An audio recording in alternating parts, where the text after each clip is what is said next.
दोस्तों, यह चार लोग चाहे कितने भी सगे क्यों ना हो, इन चार लोगों पर जीवन में कभी भी भरोसा मत करना, क्योंकि यह चार लोग दूसरे के स्त्री और धन को देखकर नियत खराब कर लेते हैं।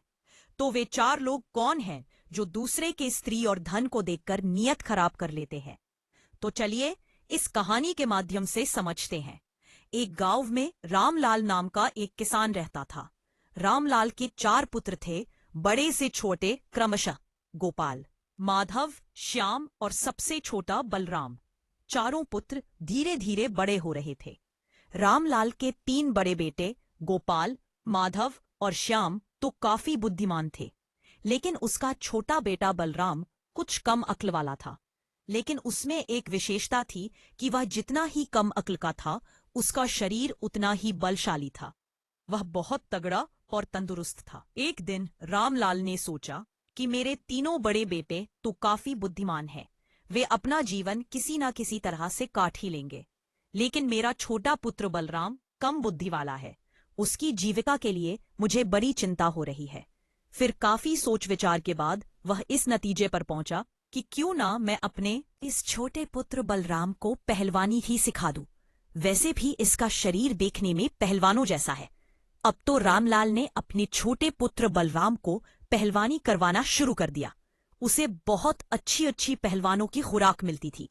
अब तो रामलाल का छोटा बेटा बलराम बहुत जल्दी ही बड़ा ताकतवर पहलवान बन गया। धीरे धीरे समय निकलता गया।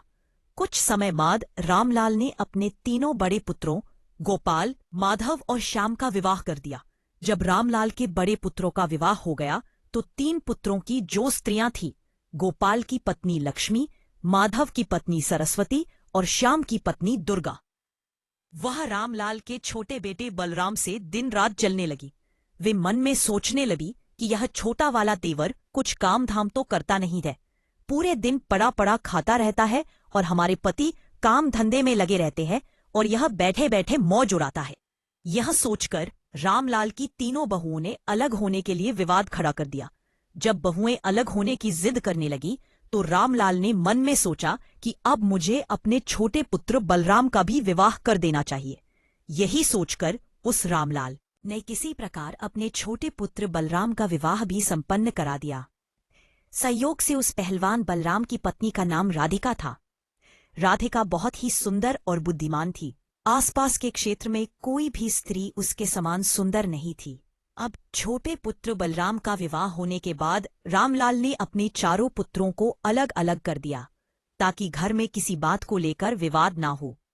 जब चारों बेटे अलग अलग हो गए तो रामलाल के तीन बड़े बेटे जो काफी बुद्धिमान थे, गोपाल, माधव और श्याम, वे तीनों तो अच्छी तरह से कमाने खाने लगे। परंतु छोटा बेटा बलराम जो पहलवान था, उसका तो सिर्फ एक ही काम था, अच्छा अच्छा खाना और प्रतिदिन पहलवानी करना, जिस कारण बहुत जल्दी ही उसके ऊपर कंगाली आने लगी।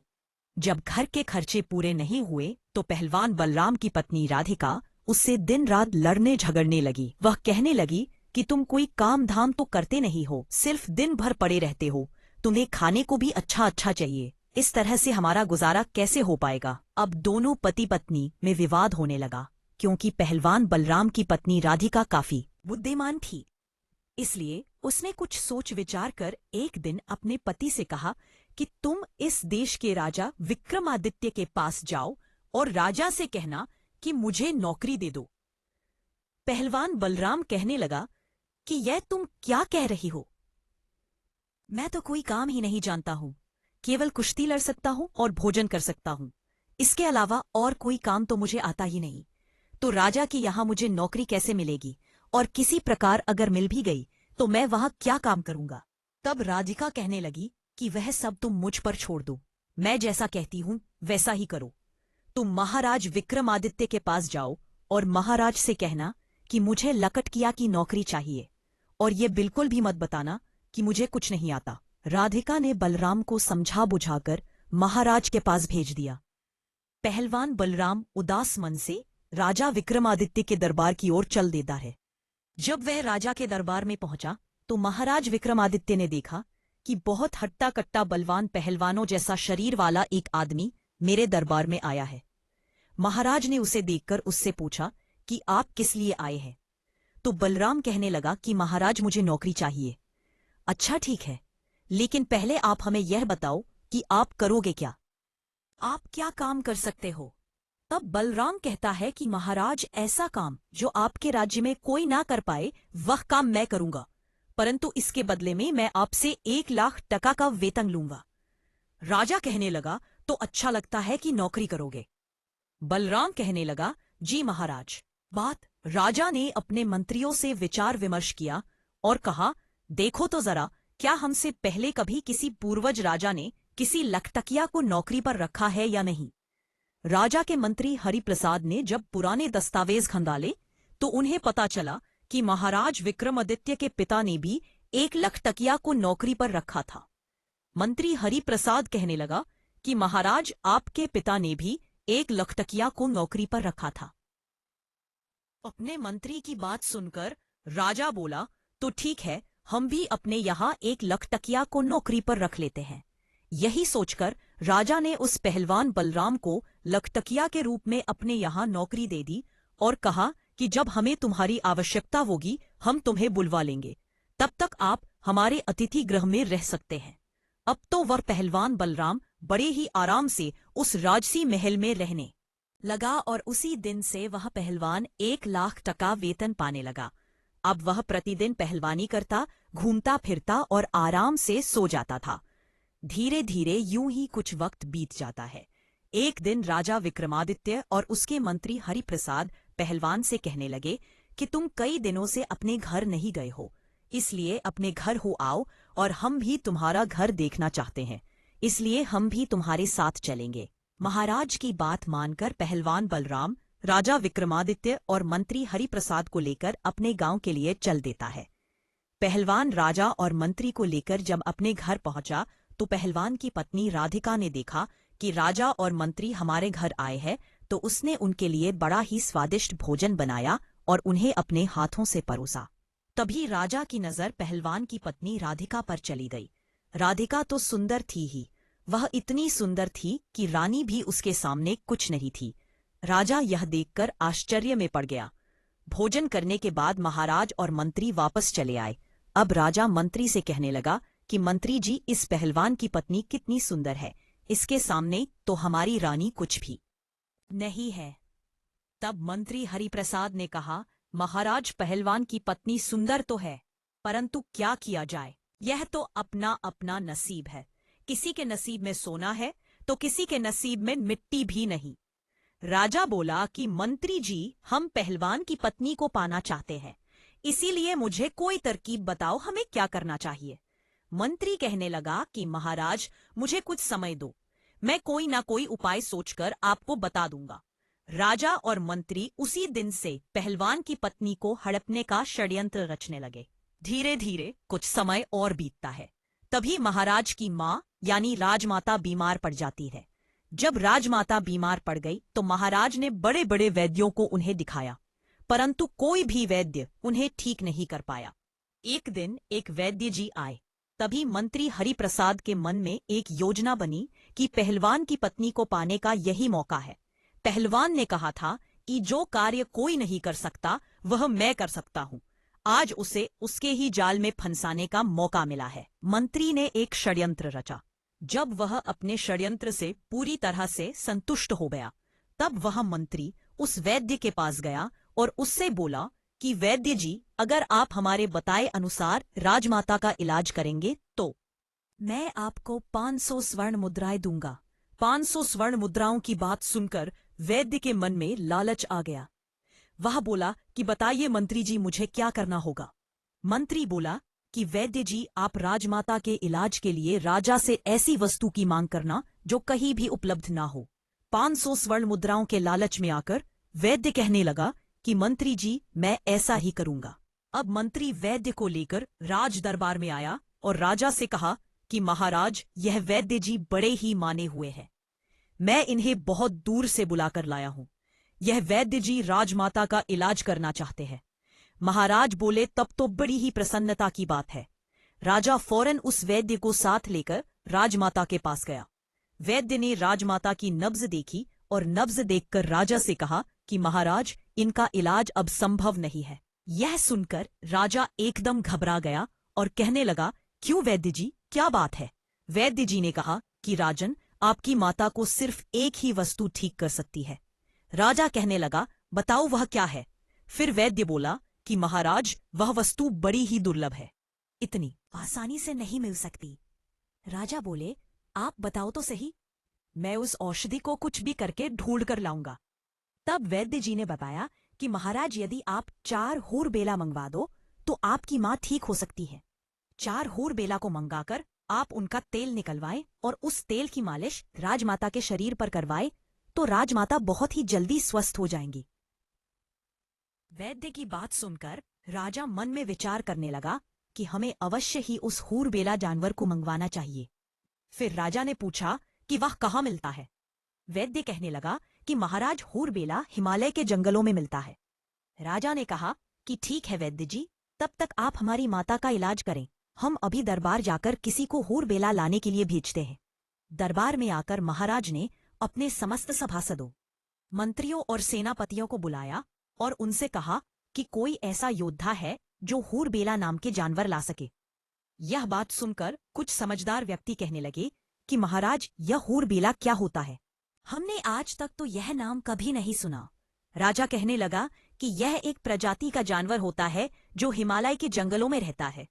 राजा की बात सुनकर संपूर्ण दरबारी चुप हो गए, क्योंकि जिस हूर बेला की बात राजा कर रहे थे, आज तक किसी ने उस जानवर को नहीं देखा था। अब तो राजा उन्हें चुपचाप देखकर मंत्री से कहने लगे कि मंत्री जी, ऐसे तो काम नहीं चलेगा। राजमाता को बचाने के लिए हमें हूर बेला जानवर को लाना ही होगा। फिर मंत्री कहने लगा कि महाराज, जो पहलवान हमारे यहाँ केवल बैठे बैठे तनख्वाह ले रहा है, वह किस दिन काम आएगा? क्यों ना यह हूर बिल्ला उसी से मंगवाया जाए। आप उसे बुलाकर उससे कहे कि वह 1 महीने के अंदर हूर बिल्ला को लाकर दे, नहीं तो उसे फांसी पर चढ़ा दिया जाएगा।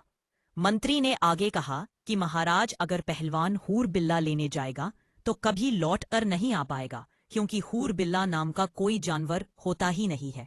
महाराज ने पूछा, क्या मतलब? तब मंत्री ने महाराज को अपने द्वारा रचे गए सारे षड्यंत्र के बारे में धीरे से बता दिया। मंत्री का षड्यंत्र सुनकर राजा अत्यधिक प्रसन्न हो गया और बोला कि वाह मंत्री जी, आपने तो बहुत अच्छा उपाय निकाला है। हम कल ही उस पहलवान को हूर बिल्ला लाने के लिए भेज देंगे।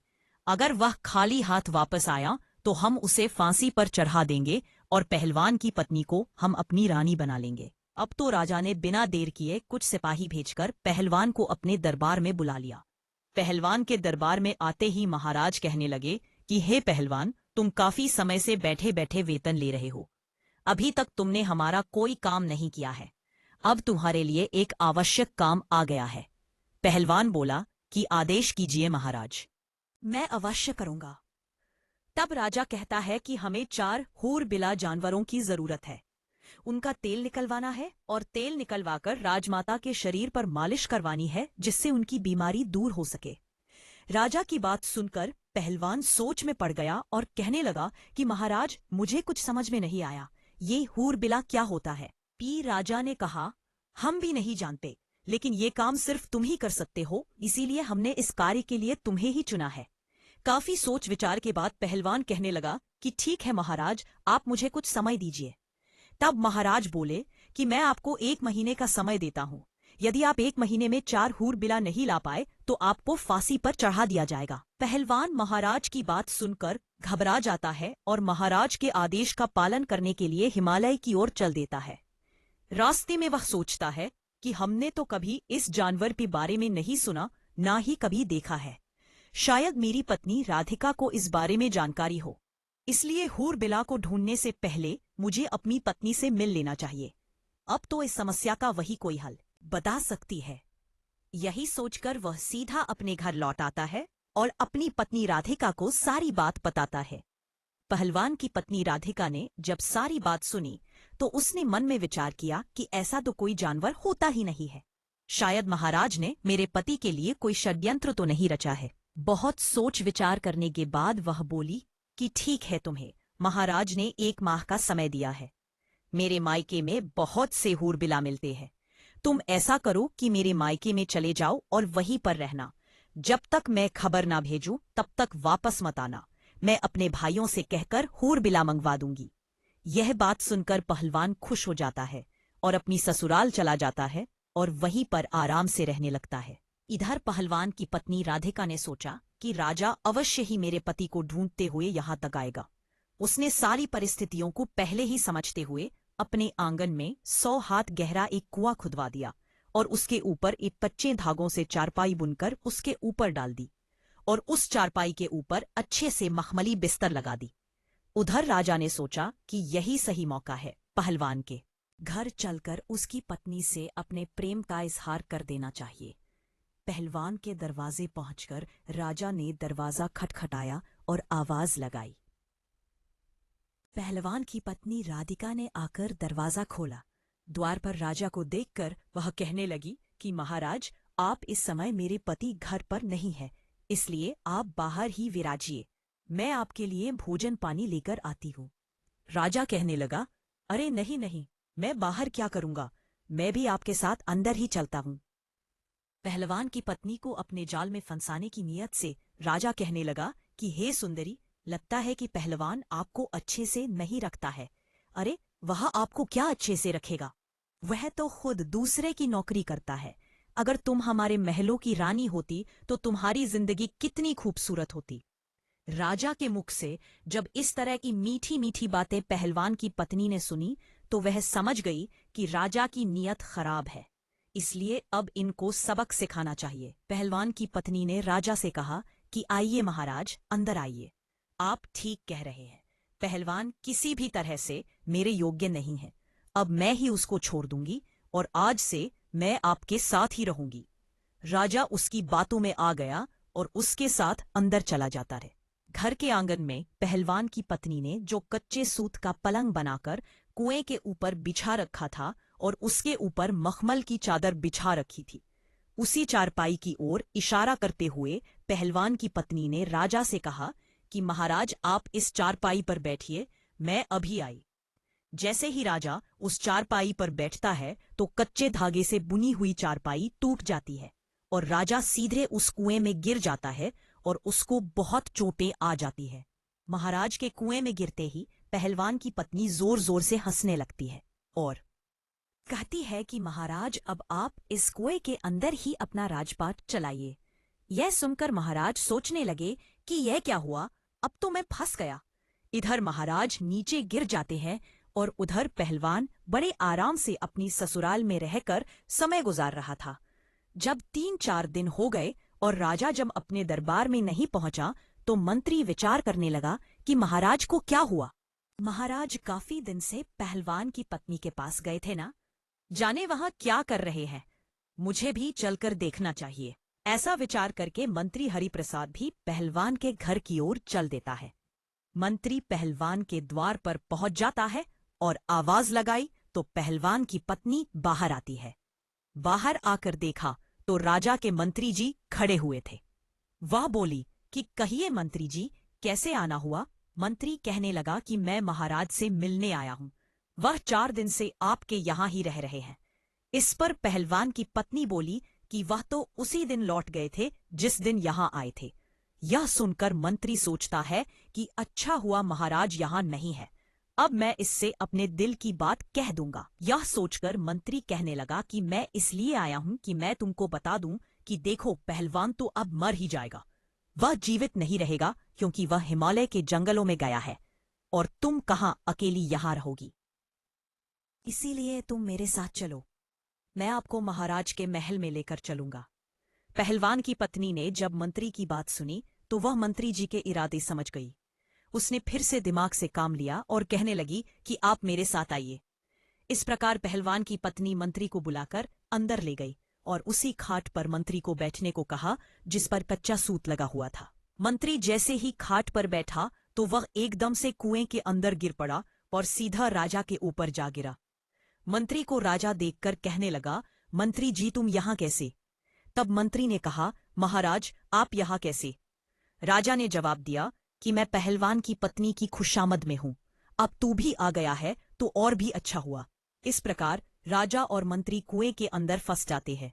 2-4 दिन बीतने पर राजा के सेनापति विक्रम सिंह ने विचार किया कि राजा को ढूंढने के लिए मंत्री भी पहलवान के घर गया था। वह भी लौटकर अभी तक नहीं आया। मुझे भी चलकर देखना चाहिए कि उनके साथ आखिर क्या हुआ है। वह पहलवान की पत्नी के पास ही तो नहीं रुक गए ना, जाने दोनों वहां क्या कर रहे हैं। यह विचार करके सेनापति विक्रम सिंह भी पहलवान के घर की ओर चल देता है। सेनापति जब शाम होने पर पहलवान के घर पहुंचता है तो वह भी पहलवान की पत्नी राधिका के सुंदर रूप को देखकर अपनी नीयत खराब कर लेता है। पहलवान की पत्नी राधिका सेनापति को भी अपने घर के अंदर ले गई और उसी खाट पर बिठाया। जैसे ही सेनापति खाट पर बैठा तो वह भी नीचे कुएं में गिर गया, जहां राजा और मंत्री तो पहले से ही पड़े हुए थे। जब राजा और मंत्री ने सेनापति को देखा तो कहने लगे, सेनापति तुम भी यहां आ गए? सेनापति बोला, अरे महाराज आप भी यही हैं, मैं आपको ही तो ढूंढने आया था। राजा बोला, तुमने मुझे ढूंढ लिया, अब पड़े रहो इसी में। वे सोचने लगे कि कहाँ फंस गए। वह तो पहलवान की पत्नी को लेने आए थे और उल्टे उनकी ही जान के लाले पड़ गए। अब एक दिन राजा के कोतवाल धर्मपाल ने मन में विचार किया कि मैं भी चलकर देखता हूं कि महाराज, मंत्री और सेनापति जी अभी तक क्यों नहीं आए।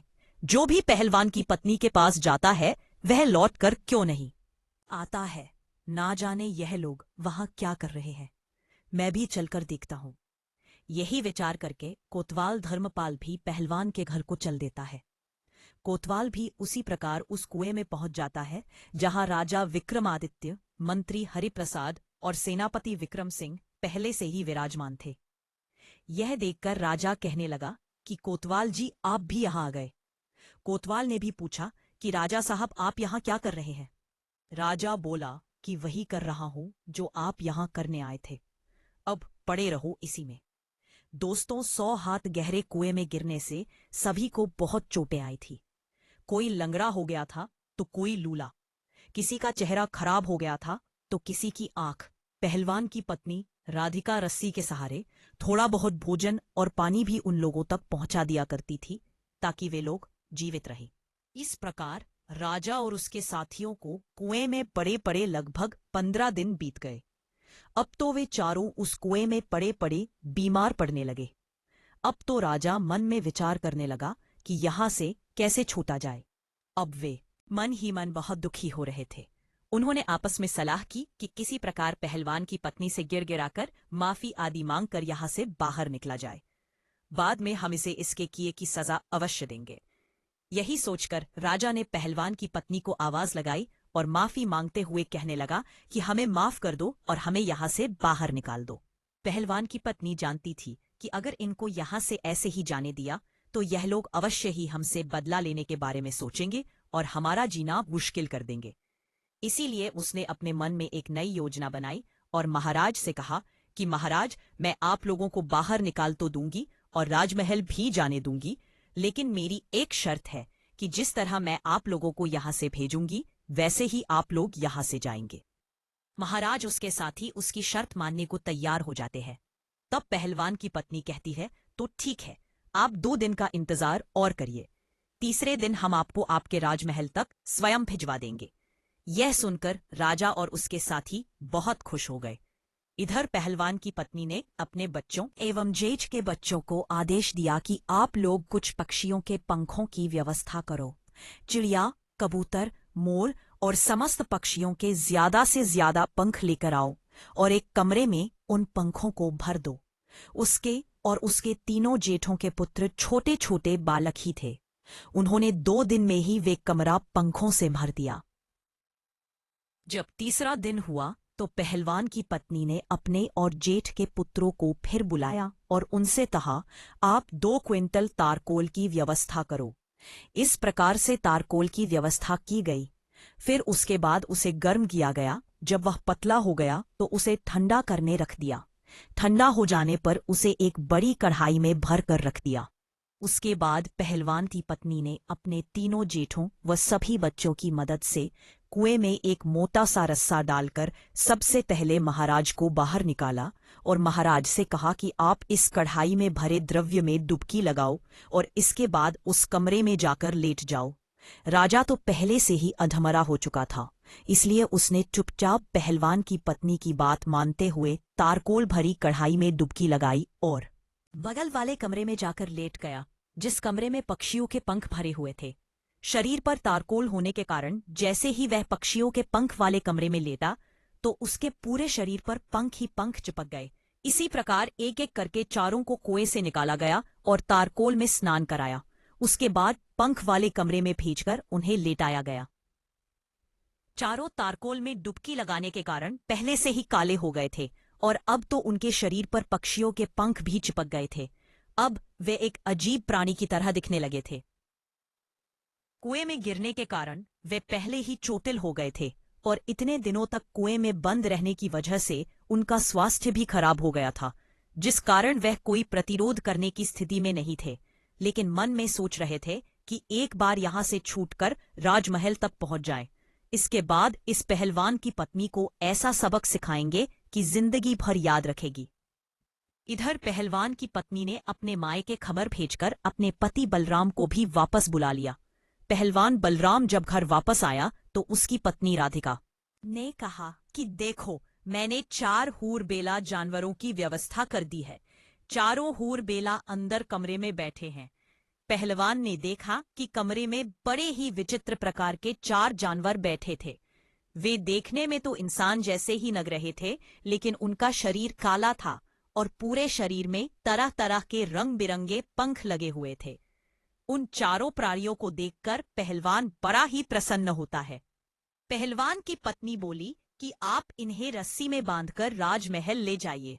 वैसे तो यह बड़े सीधे साधे हैं, चुपचाप चले जाएंगे, लेकिन यदि इनमें से कोई भी रास्ते में उत्पात करे तो उसकी पिटाई के लिए एक मोटा डंडा भी लिया जाना। पहलवान प्रसन्न होकर चारों के गले में रस्सी का फंदा डालकर उन्हें लेकर राजमहल की ओर चल देता है और अपने हाथ में एक मोटा सा डंडा ले लेता है। बेचारे पहले से ही लंगड़े लूले हो गए थे और उनकी हालत भी खराब थी, और ऊपर से पहलवान से डंडा खाने का भी डर था। इसलिए वे चारों चुपचाप राजमहल की ओर चल देते हैं। पैदल चलते हुए पहलवान उन्हें लेकर राजमहल पहुंचा। तब तक शाम हो गई थी। पहलवान सोचने लगा कि अब तो शाम हो गई है, महाराज भी अपने शयन कक्ष में चले गए होंगे, इसलिए कल सुबह ही इन्हें महाराज के सामने पेश करूंगा। यही सोचकर पहलवान उन चारों को एक कोठरी में बंद कर देता है और स्वयं जाकर सो जाता है। अब राजा विक्रमादित्य, मंत्री हरिप्रसाद, कोतवाल धर्मपाल और सेनापति विक्रम सिंह विचार करने लगे कि यदि सुबह पहलवान ने हमें दरबार में पेश कर दिया तो फिर महारानी हमारा तेल निकलवा लेगी, क्योंकि उन्हें भी राजमाता को ठीक कराने की शीघ्रता है। राजपुरोहित कल ही हमारा तेल निकलवा देंगे, अर्थात अब हमारी मृत्यु निश्चित है। यदि किसी तरह हम पहचाने गए तो संपूर्ण नगर में हमारी हंसी हो जाएगी, इसलिए जल्दी कोई उपाय कीजिए। तभी अचानक राजा कहने लगा कि इस कोठरी से एक गुप्त सुरंग हमारे शयन कक्ष तक जाती है। आप लोग ऐसा कीजिए, इस पत्थर को उठाइए और मुझे उस सुरंग में उतार दीजिए।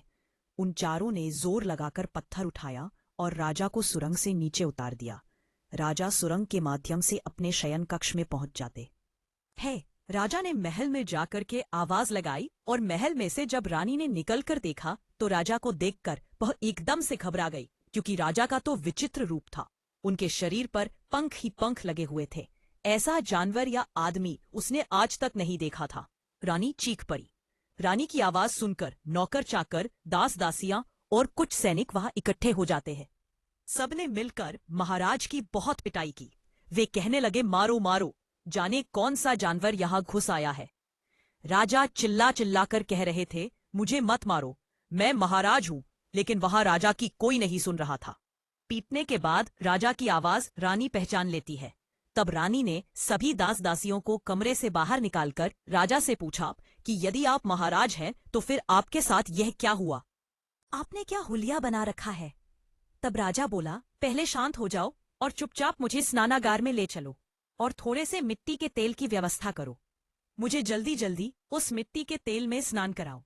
रानी ने अपने नौकर से कहकर मिट्टी का तेल मंगवाया और राजा को उस मिट्टी के तेल में स्नान कराया, जिससे राजा के शरीर का जो तारकोल था वह छूट गया और राजा अपने वास्तविक रूप में आ जाता है। राजा रात को आराम से अपने महल में सो जाता है और सुबह शाही कपड़े पहनकर अपने दरबार में जाकर बैठ जाता है। इधर जब सवेरा होता है और पहलवान जागता है तो वह सबसे पहले इस कोठरी में जाता है जिसमें उसने रात को चारों हूर बिलाओं को कैद किया था। जैसे ही पहलवान कोठरी के अंदर पहुंचा तो उसने देखा कि 4 हूर बिलाओं में से एक हूर बिला गायब था। 3 ही हूर बिला बचे थे। अब तो वह डंडा लेकर उन तीनों को मारने लगा। वह पूछने लगा कि बताओ एक कहाँ गया। तीनों कहने लगे कि देखो भाई, हमें मत मारो, हम आपको सब कुछ बता देंगे। पहलवान कहने लगा जल्दी बताओ, क्योंकि महाराज 3 हूर बिला देखेंगे तो वह हमें फांसी पर चढ़ा देंगे। तीनों कहने लगे देखो, जब राजा तुमसे ये कहे कि चौथा कहाँ है तो तुम ये कह देना कि हमें सब पता है। ज्यादा पूछताछ करोगे तो हम तुम्हारी पोल खोल देंगे। तब राजा समझ जाएगा और वह तुमसे कुछ नहीं कहेगा। ये सुनकर पहलवान प्रसन्न होता हुआ उन तीनों को लेकर राजा के दरबार में उपस्थित होता है। संपूर्ण दरबार उन्हें देखकर अचंभित हो जाता है। पूरे दरबारी उन्हें देखकर हंसने लगे और सोचने लगे कि ये तो बड़े ही विचित्र जानवर है। ऐसे जानवर तो हमने पहले कभी नहीं देखे। राजा को पहलवान ने उन तीनों हूर बिलाओं को सौंप दिया। तीनों को देखकर राजा कहने लगा कि अरे पहलवान, मैंने तो तुमसे 4 हूर बिला मंगाए थे, ये तो 3 ही है, एक कहाँ है? मैं अभी तुम्हें फांसी पर चढ़ा दूंगा। परंतु पहलवान कहने लगा कि महाराज ज्यादा बोलोगे तो मैं तुम्हारी सारी पोल खोल दूंगा और मैं सबको बता दूंगा। पहलवान की यह बात सुनकर राजा सोचने लगता है कि शायद इसको सब पता चल गया है। अगर इसने मेरी पोल खोल दी तो मैं कहीं मुंह दिखाने के लायक नहीं रहूंगा। राजा ने चुपचाप उन तीनों को ले लिया और चुपके से उन्हें उनके घर भेज दिया और कहा कि जल्दी जल्दी स्नान करके साफ सुथरे होकर वापस आ जाओ। वे तीनों अपने घर गए और मिट्टी के तेल में स्नान करके साफ होते हैं। उसके बाद राजसी वस्त्र पहनकर अपने रूप में वापस आते हैं और दरबार की कार्रवाई स्थगित करते हुए चारों आपस में विचार करने लगे कि अगर हम पहलवान की पत्नी को पाने की इच्छा ना करते तो शायद हमारे साथ ऐसा नहीं हुआ होता। अब यह बात हम किसी को भी नहीं बता सकते। अगर हम लोग पहलवान और उसकी पत्नी से बदला लेने का प्रयास करते हैं तो भी यह बात महारानी को पता चल सकती है और पूरे नगर में भी फैल सकती है। इसलिए इस रहस्य को गुप्त ही रखना ठीक रहेगा। इस प्रकार उन्होंने पहलवान को कुछ नहीं कहा और पहलवान आनंद से राजा के यहाँ नौकरी करता रहा। दोस्तों, इस कहानी का उद्देश्य यह है कि दूसरे की स्त्री, दूसरे के धन के पीछे मत भागो। अगर भागोगे तो इसी तरह कायल होना पड़ेगा। कहते हैं कि यह 4 लोग हमेशा दूसरे की स्त्री एवं धन को देखकर नियत खराब करते हैं, इसीलिए इन्हें कभी अपने घर बुलाकर मत लाना। नंबर 1, जो कामी और लालची हो, जिन्होंने कभी धर्मशास्त्रों को ना पढ़ा हो और ना सुना हो। नंबर 2, जिन्होंने कभी किसी को अपना आदर्श नहीं माना हो। नंबर 3, जो धर्म से अज्ञानी है। नंबर 4, जिनका मन चंचल है, जिन्हें ईश्वर का भय नहीं होता। ऐसे लोग हमेशा दूसरे की स्त्री और दूसरे के धन को देखकर नियत खराब करते हैं।